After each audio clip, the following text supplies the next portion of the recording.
La Neko News.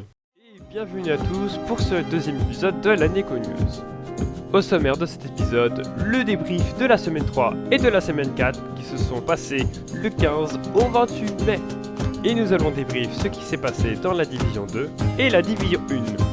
Et pour finir, nous allons parler du prochain stage qui se nomme le Summer Stage. Et pour commencer, tous les résultats de la division 2.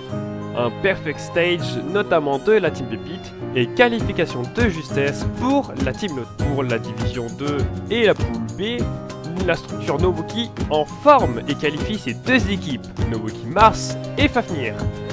Et eux deux ont quasi réussi à faire des perfect stages, mais Tempo Martian aura réussi à leur tenir tête. En parlant de qualification, le playoff de la division 2 se dérouleront à 14h, c'est-à-dire le 28 mai 2023. Il y a donc un total de 4 équipes en loser bracket à double élimination. Est-ce que Nobuki, avec ses deux rosters, va pouvoir imposer le fait que les structures sont meilleures, contrairement à Team Lotus et Pupit qui sont toutes les deux indépendantes? Et c'est au tour de la division 1 et on va parler de la poule A. Et oui, les grands vainqueurs de cette poule, il n'est nul autre que la Lunarion Atlas. Mais de peu, et oui, Emotion était à deux doigts de faire un perfect stage, mais auront perdu un seul match contre les Lunarions justement. Mais pour autant, ces deux équipes arriveront à se qualifier au playoff, tout comme Shulker, Fox, Reborn. Et maintenant, pour la division, toujours division 1, poule B. Ici, toujours 3 places à disposition pour ces 5 équipes.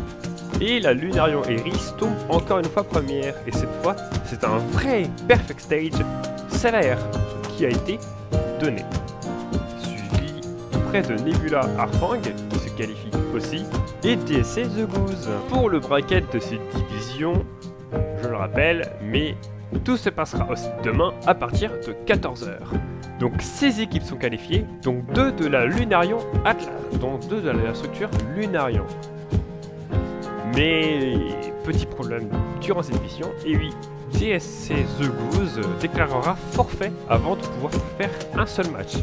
C'est-à-dire qu'on prendra donc l'équipe juste en dessous, c'est-à-dire Dragon Soul, mais qui elle aussi déclarera forfait avant de faire un seul match. On va donc devoir obligatoirement prendre la dernière équipe de la division 1 poule B, mais qui elle aussi déclarera forfait, donc que 2 places seront donc réservées de la poule B. Mais je ne vous ai toujours pas parlé du format précis de ces brackets. Ils sont certes à 2 éliminations, ça vous le savez déjà, mais il y a un map pool précis. Et oui, on commence tout le temps par Oasis, puis c'est de la loser pick. On commence par une convoi, une map de push, et pour finir, on roll out avec une hybride, etc., etc. Il y a évidemment des casts prévus.